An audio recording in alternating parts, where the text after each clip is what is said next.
Hey guys, welcome to another tutorial on my channel.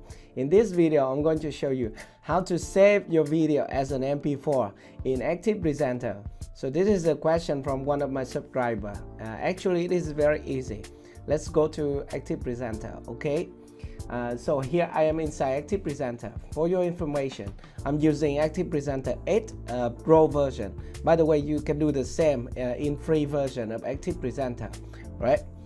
So let's start a new project here with a blank project. In order to edit your video in ActivePresenter, all you need to do is to just drag and drop the video right inside this area, the canvas area. Okay, so I'm going to do this. Select this one, 1, 2, 3. I just want to drag and drop it right here. So it's just drag and drop it to the preview area or canvas area. Okay, let's close this one. So we have this clip here and on the timeline also appear on the timeline. So the first thing I want to delete some text holder here, and then resize all this clip to the center of the canvas. To do that, we can go to the properties here, and we can see this is the position, the transforming left side and right side. So we can turn it to 0. Okay, top left and top right, and then we press enter, and then the video will be at the center. Okay, so all at the center. Now we can just put the video on the timeline like this. Okay, so I think nothing special about this video because I just want to test my 50mm STM lens. By the way, to export this video or to save it as an MP4 for uploading to YouTube or anywhere, we can simply go to here to the export tab or on the toolbar menu. So select the export. You know that ActivePresenter is not only a video editor, it is also an e-learning authoring software. So you can export your project or video into many different formats, such as HTML file, Word, Excel, and Microsoft PowerPoint, and to SCORM and API and other stuff.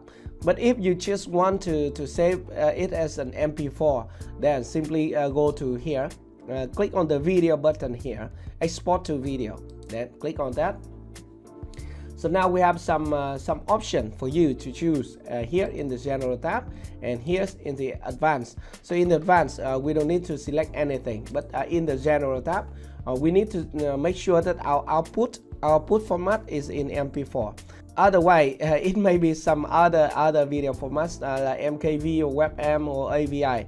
But if you want to save it as MP4, make sure that you save it here, and also rename it to something that you want to. Okay, Jacky 1, for example. Okay, and you can also change the folder, the output folder, if you want. Okay, and here the video size you can keep it 100%. For the quality, you can keep it at 70% for a good video quality, and also it will reduce the file size when you're exporting your video. Otherwise, you can also keep it at 100. It's okay. All the option here, if you apply, if you use the zoom and pan and also cursor path or stuff like that, you need to check all this box here. Okay, and finally you can click OK, and the program will export your video or save your video as MP4. Nice, right? And I will show you the result at the end of this tutorial. If you have any question about this program, just leave your comment below. If you don't have ActivePresenter yet, click the link I put in the description to download it. ActivePresenter is one of the best screen recording software, video editing software, and e-learning authoring software. Okay.